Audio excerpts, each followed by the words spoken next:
It's time now for the PHL Afternoon News for this Sunday afternoon, January 11th, 2015. Good afternoon, everybody. I'm Peter Wiggins here at your news headlines here in our top story at 12:30. Here is Attorney General Eric Holder refused to answer if he made a final decision about whether former CIA Director David Petraeus should be charged with mishandling classified information. Kosher grocery assault confirms worst fears of French Jews.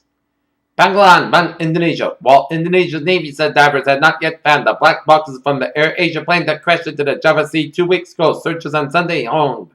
And on intense pings detected a bit of growing belief. Around 1 million people, including more than 40 world leaders, streamed to the heart of Paris on Sunday for a rally of national unity to honor the 17 victims of the 3 days of terror. Coach John Harbaugh says the New England Patriots offensive substitutes were clearly deceptive during the Ravens' 35-31 playoff loss in New England.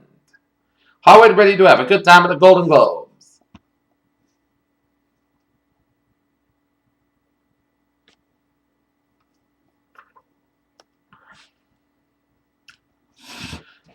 "62 killed in bus oil tanker collision in southern Pakistan and police blame drivers." In Paris, at a kosher supermarket in Paris, a quick-thinking Muslim employee hired several Jewish shoppers in the basement before sneaking out to beat police and hostage taker upstairs. North Lebanon suicide bomber acted normal before attack as people checked the site of the suicide bombing in Tripoli. In Berlin, a Hamburg daily that reprinted satirical cartoons from the French newspaper Charlie Hebdo was hit by archers at the weekend, raised its security concerns in Germany on the eve of a planned mass rally against Islam in the city of Dresden. World leaders joined Paris march to honor attack victims as Benjamin Netanyahu, President of Israel, joins Francis Hollande, Germany's Merkel, Britain's Cameron, and 1.5 million French and silent march in honor of 17 people killed in a string of deadly attacks in France. In Galesburg, Michigan, authorities say all lanes have been reopened on Interstate 94 in southwestern Michigan 2 days after 193 vehicle pileup on the snowy highway. In Washington, the White House will convene a summit next month on the ways that the United States and the other governments can counter violent extremism and dumbass radicalization of the Obama administration said Sunday. In Irving, Texas, it was 32 hours after the Dallas Cowboys had won a thrilling playoff game against the Detroit Lions and Jerry Jones, the team's owner, president, general manager, and chief jailer, was beaming.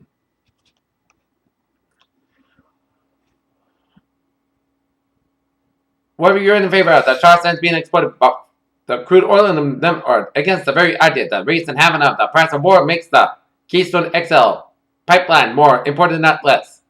In Frankfurt, a landmark legal opinion this week will remind the European Central Bank of the limits it faces as it advances toward money printing while tumbling oil price steps, inflation, and debt strain Europe.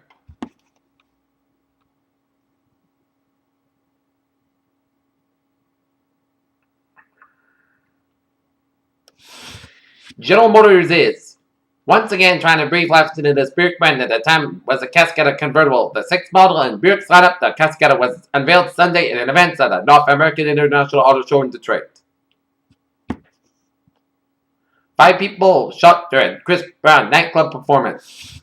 Anita Ekberg, the Swedish-born actress best remembered for her overflowing decollage, sultry ice blonde looks, and her sensible dip into Tracy Fountain and Federico Fellini's 1960 masterpiece of Henrietta Rome, La Dolce Vita, died June 11th in Rome at the age of 83.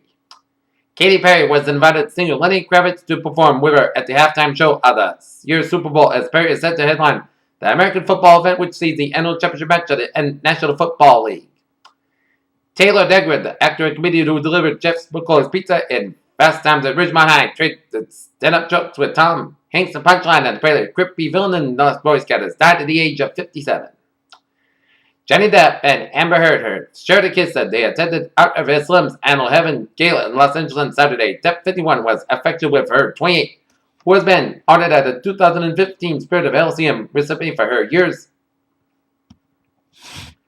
SpaceX's attempt to land its Falcon 9 rocket on a floating Nova shipper in the Atlantic Ocean ended in failure in the early hours of Saturday morning. The gravitational effects caused by the interaction between the two stars which toward sense its warp in space-time and caused a wobble that points the pulsar radio waves away from Europe. In New York, in the midst of the worrisome flu season, health officials are pushing doctors to prescribe antiviral medicines more often.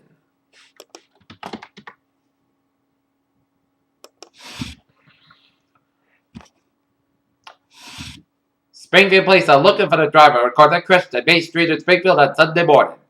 In Revere, Massachusetts, at the age 100 Whitford Avenue, a water main break is traffic issues in the area of Dunley Square. Residents in the Beachmont area reporting lack of water service. Cambridge, Massachusetts, 161 Pearl Street, a working fire. Take a look at sports news here. Rex Ryan has agreed to become the Buffalo Bills' next head coach. A person close to the situation confirmed to USA Today Sports. The Dallas Cowboys proved to be road warriors during the 2014 regular season with an 8-0 record away from AT&T Stadium. But Sunday morning, they will travel to arguably the NFL's 7th postseason environment in January, Lambeau Field, where the Cowboys will take on the Green Bay Packers. While the Denver Broncos will take on the Indianapolis Colts in the AFC divisional playoff game. The winner of that, in the Dallas game, the winner of the Indy Denver game will take on New England next Sunday for the AFC Championship game, and the winner of the Dallas Green Bay game will go to Seattle for the NFC Championship game starting next Sunday. In Dallas, Mark Kelfich, coach of the Oregon Ducks, dealt with questions about receiver Darren Carrington and special team stand-up Ailey Forty, who had poorly failed drug tests and are suspended for college football national championship game against Ohio State tomorrow. The Memphis Grizzlies, a team trying to win as many games as possible, and the Boston Celtics, a team with different short-term aspirations, have agreed on the framework of a three-way trade, including the New Orleans Pelicans and the Celtics and the Bruins of the night off. Peter Chaldew's time is now 12:36. Time now for a little traffic report on this Sunday afternoon, and it's most sending always by ways of New England here. And we got an Route 6 on the westbound side. It's slow after you pass Route 130 and 10 to expect up down for the Sagamore Bridge on the westbound side of Route 6. Route 6 on the eastbound side, a little slow around the Sagamore Bridge area due to some road work here, so expect some delays here. And on the main turnpike here on 95, we get an accident on the main turnpike in York, so expect some delays here. But otherwise, a smooth sailing commute here on this Sunday afternoon as the Peter Chell News Time, 12:37. It's time now for a little weather report here. Our forecast for this afternoon will go like this. Port Saskatchewan for this afternoon with a high of 31 degrees. Southwest wind about 8 to 7 miles per hour. For that, Port Saskatchewan during the early evening, they pick up in class skies will lower at 24 degrees. Southwest wind about 6 miles per hour. For Monday, snow and sleet likely before 10 a.m. Then rain high to 30 degrees. Southwest wind about 3 to 6 miles per hour. Chance of precipitation of 100%. Little to no 3 kilometers expected with some snow and sleet. Monday night, snow and sleet likely before midnight. Then a slight chance of snow between midnight and 1 a.m. and mostly cloudy skies will lower at 20 degrees. Calm wind becoming not friend 5 to 7 miles per hour in the evening. Chance of precipitation 6%. New snow and sleet accumulation less than average possible. For Tuesday, most of the side of the Port Saskatchewan have about 25, low about 11 degrees, north wind about 8 miles per hour. For Wednesday, Port Saskatchewan to Port Saskatchewan have about 29, low about 18 degrees. For Thursday, most of the side of the Port Saskatchewan have about 35, low about 20 degrees. For Friday, most of the side of the Coastal Saskatchewan have about 33, low about 14 degrees. And for Saturday, Saskatchewan about 32 degrees.